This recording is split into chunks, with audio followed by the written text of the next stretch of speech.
Hello, I'm Bob Weeks for Wichita Liberty TV, your weekly source for news, analysis, and commentary about Kansas and Wichita government and public affairs.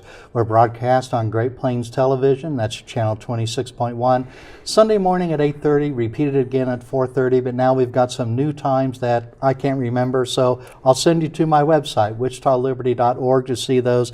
There you'll find all the past episodes of Wichita Liberty TV, show notes for the episodes, plus all the content that I and others produce on nearly a daily basis. So this week our guest is Dr. Jim Barnett. He is a physician. He grew up in Reading, that's east of Emporia. I had to look that up, but and then graduated from Emporia State University and then the KU School of Medicine. For politics, he started serving on the Emporia School Board in 1991, elected to the Kansas Senate in 2000, ran for Congress in the 1st District in 2010 when Jerry Moran stepped down. That was a big primary and unfortunately did not win, but after that resigned from the Senate, returned to the practice of medicine, and now seeking the Republican nomination for governor here in the state of Kansas. So Dr. Jim Barnett, welcome to Wichita Liberty Thank you. TV. So in a quick nutshell, what's the case for you as governor? Thank you very much for the chance to be here. I might add one other thing. Historically, I did run for governor once before. Yes. Won the Republican nomination in 2006, could not unseat Kathleen Sebelius. Yeah, I think Susan Wagle was your running mate. But correct. Kathleen Sebelius was very popular. So yes. Yeah. Very formidable. You know, I think the state of Kansas is ready to elect a governor who is willing to use common sense and just fix things. So we took a year driving around the state of Kansas, asking businesses what they needed, what they wanted, asking Kansans what they wanted in their next governor. And I look forward to talking about that today, but clearly the state has gone down to its knees. We have tried a tax experiment that I wish would have worked. I wish we would have grown our economy, which is, I think, the greatest challenge for the next governor. But we have invested time to come forth with actual answers. So our candidacy has a lot to say about what we can do to grow the economy, how we can get out of court and stay out of court, changes we need in education, issues with healthcare, with agriculture, livestock, and I look forward to talking with you about those today. But that is the number one difference, is this candidacy brings a person who can actually help fix things. And I know that the Kansas economy has been underperforming for quite a while, even before Sam Brownback became governor. Recently, Jeff Collier, our new governor, spoke and really bragged about how the Kansas unemployment rate is down to 3.4% now, which sounds good, but I look at figures from the Bureau of Labor Statistics and find that in 2009, the unemployment rate had been as high as 7.3%, much lower now, but jobs only grew by 1% since 2009. The labor force shrank. And since the unemployment rate is a ratio of those two numbers, it can go way, way down as it has without a lot of job growth. It's more been labor force shrinkage that's happened. How can we work to change that? You know, to say that our economy is doing well based on a low unemployment rate is a lack of transparency, in my opinion, on the part of Governor Collier, because we have not kept up with the nation. Our growth has been anemic. Our economy has not been healthy. Our budget has been sick. So we've lagged, and we need a governor who will help bring that around. So to me, that's the most important challenge for the next governor. And I think we can do a lot better. First of all, we have 48,000 open jobs in the state right now, but we can't fill them. That's the first thing that the governor needs to work on, is how do we fill those 48,000 open positions. And why are we not able to fill those? We don't have the workforce trained as part of that. We need children and other adults who are going into technical and community college education. But we've been fighting in court, and as a result of that, we've not addressed the workforce needs that are facing the state. So we've got to quit fighting and bring business and education together at the table. But the very first thing we do is fill those open jobs. So to say that our economy is doing well or brag about low unemployment is not honest with the people of Kansas. And I know here in Wichita we've had the welcome announcement from Spirit Aerosystems of 1,000 new jobs over the next couple of years. But you're right, they are very concerned that they're going to have difficulty finding qualified workers and who will train these. But we do have we spend a lot of money on training. I mean, K through 12 education consumes an immense amount of money. You know, we're not spending our money the way we should, and there is a great need for leadership in the state from the governor to help bring that about. Back in the 1990s, we said to all of our children in Kansas, you have to go to college, or you should go to college. That was a big mistake. Now, college is good for many people, and we want that to be available for their success, but we have so many open jobs, whether it be in healthcare, welding, carpentry, plumbing, wind turbine technicians, etc., linemen that can earn a lot of money, but we've not been directing children that way. So we need to change our focus from credits to careers and train that workforce. That will help the economy grow, and then we'll have more money for roads and other needs in this state. Okay, well, let's take our first commercial break on Wichita Liberty TV for today. I'm Bob Weeks. We'll be right back.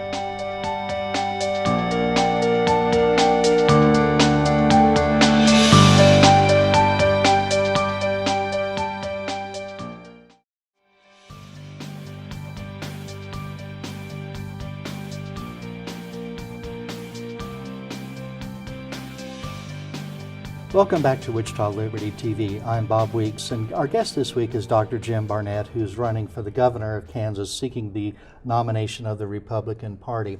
So last June, when you announced your candidacy for this office, you praised the legislature for, in your words, a courageous vote to fix the state budget. Now, if I remember, the state budget was fixed by raising taxes. So is that how, were you pleased with that vote to raise the taxes? Sure. You know, I want to just tell you first off, I want taxes as low as they can be. I want as little government as there can be. And I very much respect individual liberty, free market, and the ability for the men and women of Kansas to sweat and put forth their hard work to succeed in business. But we had reckless budgeting in our state with a tax cut that I wish would have worked, it didn't. But every year, year after year, we spent $700 million plus more than we had. We robbed and raided every program possible, hurt the state, hurt a lot of people in the process. Our ratings were down, I think we went down 3 times by Moody. So we needed something to create a new economic foundation and keep our state solvent. Now, there were legislators who had the courage to cast those votes toward restoration of tax rates that we had before. They did what they had to do, and it took a lot of courage because they were thinking about what the state needed, not their next political office. And it's hard to do that. So I do applaud them for taking those courageous votes, and that's what I meant by that. And so you would have signed that, Governor Brownback vetoed that bill, but you would have signed it had you been governor at that time? Yes. So I know that the Kansas budget, we talk about, we've had a lot of fiscal stress in Topeka, which is balancing the budget. And a budget could be balanced, of course, in 2 ways, more revenue or less spending. But the budget's not exactly the same as the economy, is it? So I'm curious, as from my perspective, as to how higher taxes will help the Kansas economy grow. I don't think it's higher taxes that will help the economy grow. So let's talk about what does make the economy grow. You know, as we traveled around a year asking businesses what they need to succeed, here's what we heard over and over again. The number 1 need is workforce. The number 2 is workforce training, going back to the 48,000 open jobs where we don't have them filled. Number 3 is infrastructure, highways, roads, bridges, internet connectivity. Next was education, so families feel that they can bring their families to Kansas and live and work and raise their families. Next is healthcare.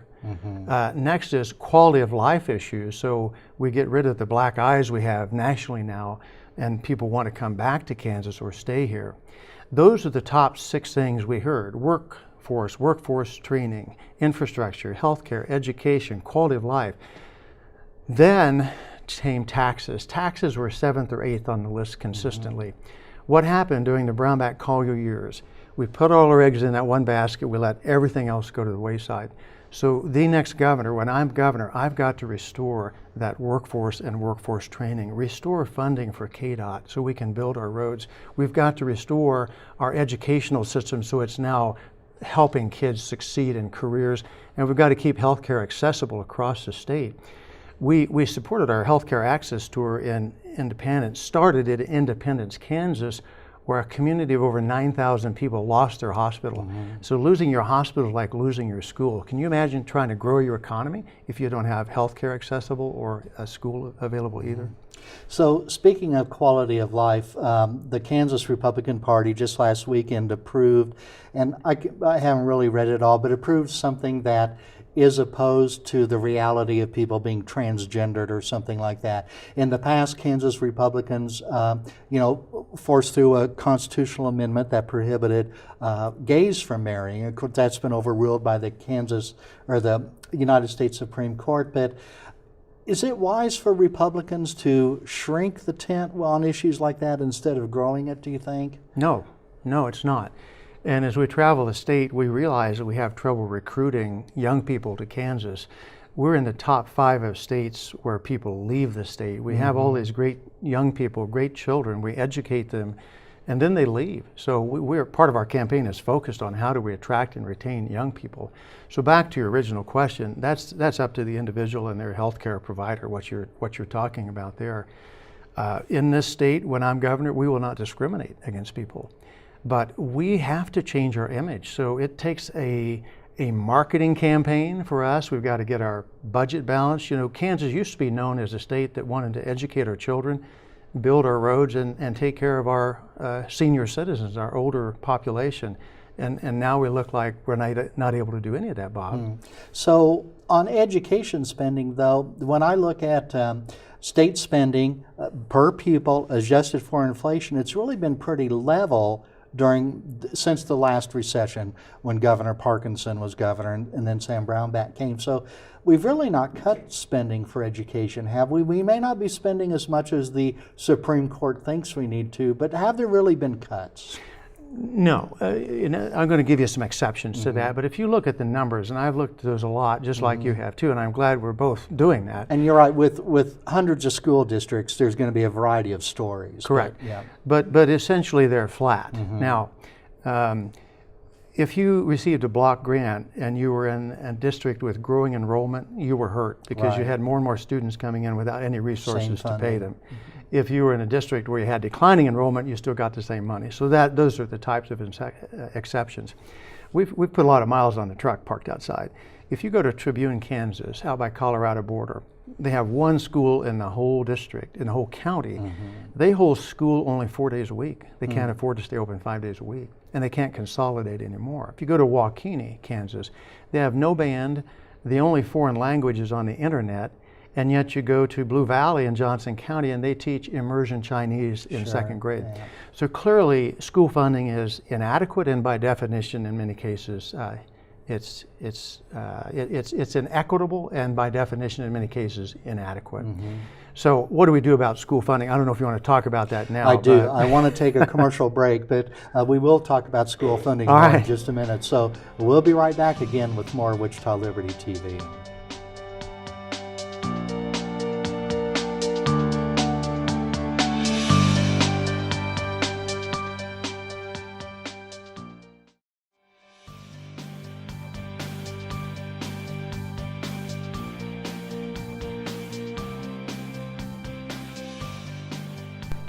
Well, welcome back to another segment of Wichita Liberty TV. I'm your host, Bob Weeks. Our guest this week is Dr. Jim Barnett, candidate for the governor of Kansas in the Republican Party. So before the break, we were talking about school funding, the Supreme Court, adequacy, equity, all these issues like that.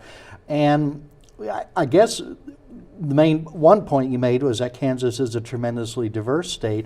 The sparsely populated counties of western Kansas, declining population in some of them, and then the bustling, wealthy suburbs of Kansas City and Johnson County. Yes, we are very different, but we want all of Kansas to do well. You know, as we travel the state, we heard certain words again and again, listening to people, the word one, the word unite, the words work together. I said to Rosie, my wife, let's make the theme of our campaign One Kansas, because we want all of Kansas to do well. Your schools are so important in the communities, just as hospitals and healthcare access are as well. School funding, we need to get out of court. what a wasteful way to spend $600 million all at once infused and think that we could spend that money wisely.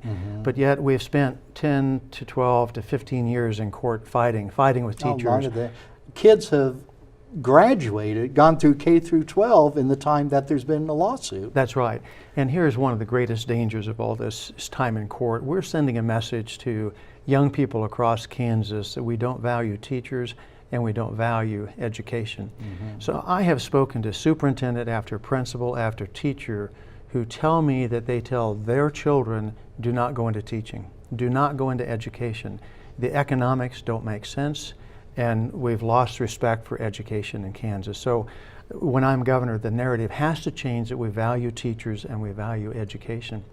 We also have to realize that the state of Kansas gave the case away in 2014 when the state of Kansas, the legislature codified or put into statute what are called Rose capacities. These come from the 1980s in Kentucky. And the Rose capacities are fine. They say, know your emotional well-being, your physical health, but I think they're I not have one measurable. here that says students should have sufficient oral and written communication skills to enable them to function in a complex society. Yeah.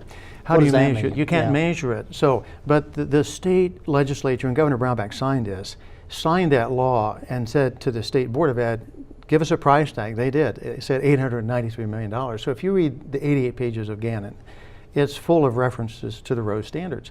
So in 2014, the legislature and the governor lost the case. Now the attorneys for the schools should be toasting a glass of champagne every day to the legislature and the governor for giving them the case.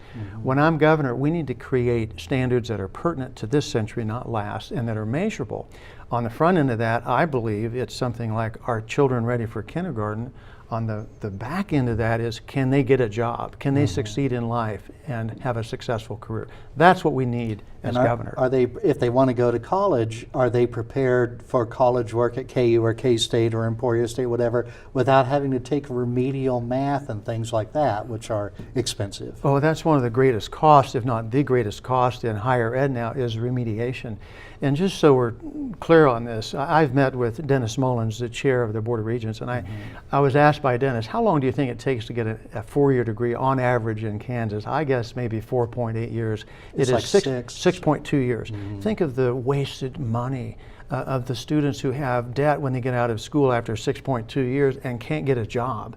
So that's why we've got to change our focus from credits to careers, and we need a governor to lead on that, because a lot of parents don't want to hear that, or the children think they want to become a LeBron James and become a successful professional athlete, when in reality they can have much more successful careers. We can fill those open jobs in our state, grow our economy, finally catch up with the rest of the nation, and then have some resources to help hold down taxes like we were talking about earlier. So speaking of perhaps reforms needed through K through 12 education, Kansas has pretty low opportunities for parents to exercise school choice, such as charter schools. I think, for example, we have a charter school law, but there are really very few charter schools, and I think the law is designed for that. Would you favor expanding school choice programs like charter schools in order to help students? I think we should be open to anything that will help students, and charter schools, part of that answer. I support school choice. The tricky part is, are you going to take taxpayer money? And that's where you have to be very careful. And we have so many challenges coming into the classroom now. That's why a lot of teachers are leaving, because we have children that come in, they don't know the color blue, they have no self-control, and they're landing in our teachers' laps, and then we're blaming our teachers that they don't succeed. So is that something the state of Kansas can fix, or is that a basic problem of parenting? Oh, I want to answer that. It's going to take a little while, but Okay. that absolutely has to be something that we have to grapple with. Do you want to do that now or next segment? Let's take our commercial break, just 10 seconds early, not very much early, and we'll get Dr. Jim Barnett, candidate for governor, to answer that question. We'll be back.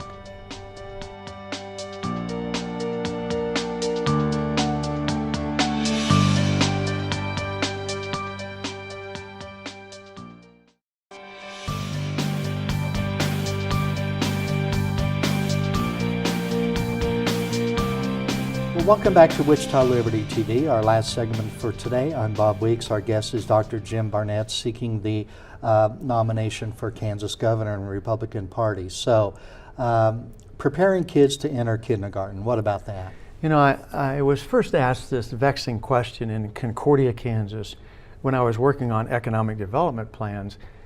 What are you going to do about this generational failure of the family? And I didn't have an answer at the time, but I traveled and thought and asked and researched. I found the answer, I think, best in Coffeyville, Kansas, where they're identifying children who grew up in homes where they're abused, molested, neglected, not read to, they don't know the colors when they come to school, they don't have any self-control. And I believe that part of Kansas is economically depressed quite a bit, isn't it? They are, but these are children with what we call having adverse childhood experiences, ACEs. If we don't help them, they're marked for life. And they're going to end up in our correctional facilities, or I've been taking care of them for 35 years in practice. There's never enough money to take care of all the issues, the addictions, and so forth. Now, parents should do that, but we have now generational failure of the family, so kids are coming to school in a situation that it's just almost impossible sometimes to deal with. It is my belief that unless we take this on as a state and grapple with those cases where children aren't able to learn and succeed, and then they drag the rest of the classroom down, we're going to continue this downward spiral of failure of the family, generational poverty, generational substance abuse, generational behavioral health issues. We've known for decades that investing in early childhood ed, the savings are 13 to 1 for every dollar you invest. And like what years do you mean by early childhood They're ed? identifying kids at 18 months in a stroller, literally. And we visited the school. We see the children on the playground where they're either in the past have been abused or they're bruised now. We asked the principal, how many times do you call the Department of Children and Family and not get a response back? The principal shocked me. She said 100% of the time they don't get a response. That's how decimated state services have become in this state under the Brownback-Collier administration. So this is patterned off a project done in Wichita with Barry Downing, a philanthropist who had the vision years ago that if you don't help their kids, they're marked and sometimes lost for life. We'd never give up on a child. But those kids who are helped, they graduate from school, they have a job, they earn $2,000 more a month, they have a home, own a home, they stay out of jail, they get married, have a family. So if we're going to break the cycle, the downward slide, that's how we do it. In Coffeyville, the businesses raised over $1 million locally. John Deere is big down there in manufacturing because they can't fill the workforce needs they have. They can't find the workers for their jobs. They know if they don't drill down and help those children, that their businesses go away. Then the community rise up and goes away. So these have been mostly private sector efforts, have they, in Wichita and Coffeyville, or government efforts, Private I guess? and public-private, and that's what it has to be. This shouldn't be a mandate, and parents should do their job whenever possible, but generationally now we've got parents that are just missing, and then we're all paying for it in the end. But communities coming together with schools, and it may well be churches or retired individuals or retired teachers who want to help these children, that's what it's going to take. When I'm governor, though, I want that programmatic, the opportunity for that to be programmatic across the state. We don't have to reinvent the wheel, but we need leadership from the governor that says, this is the only way we break this downward slide. Okay, well, that's interesting. And I think another topic in a couple minutes we have left is, I know that's close to your heart, is health care. Oh, yes. And I believe that you are in favor of Medicaid expansion in the state of Kansas, which is, I think, the minority position in the Republican Party. Some are in favor of it, but not everybody. So what is the case for expanding Medicaid in Kansas? Two reasons. One, humanitarian, two, economic. First of all, if people don't have coverage, they're going to wait until it's too late, maybe lose a limb, lose a life. Then when it's too late, go to the ER and end up with a $15,000+ dollar bill, which takes into bankruptcy court. People are working 2 or 3 jobs now, and to no fault of their own, they can't afford healthcare costs. It's just gone up and up and up. I hope we have time to talk about that too. The other is economic. If you don't have your hospital or healthcare available in a community, it's going to die. And I want all of Kansas to survive and do well. We have 80 of our hospitals in the state now in the red. Now, we have major changes we need to make in healthcare. It's not just a few that can't afford it. If we don't change how we pay for healthcare, we'll pay thousands of dollars to put somebody in the hospital, but nothing to keep them healthy and well and out of the hospital. Until we change that, it's only going to get worse. When I am governor, I will innovate. We will bring those ideas and plans to the state. We'll start with the broken system of CanCare that Governor Collier has implemented and has said is working so well, when it is not. We're wasting money, spending money, sending it out of state to for-profit CEOs like United makes $33 million a year. and we're taking 8% profit off the top. That money should be in Kansas. So there does seem to be a lot of controversy as to whether CanCare is working or not, but you think that it's not working as well as it used to when the state ran the Medicaid system? Clearly it's not. The studies show that. There's no transparency. We have people who are dying because they're not able to access care. We have seniors who should be at home where they could live for $300 a month, but we're not providing that care to them. Then they up in a nursing home where it's costing 10 times that much, or maybe die waiting. Well, very interesting. So, well, Dr. Barnett, we are out of time today, so thanks for stopping by. If you're in the Wichita area again, give us a call, and maybe we'll do another half hour or so. And we didn't even talk about the horse race and stuff like that, but that's not as important as I think, or as some of the issues that we've talked about today. So, I love the issues. I want to come back. Thank you. Okay. If people want to check out something more, go to barnettforkansas.com. Thank you so much. We'll put those websites in the show notes so people can view. So, Thank you. Well, thanks again for watching another episode of Wichita Liberty TV. I'm Bob Woods.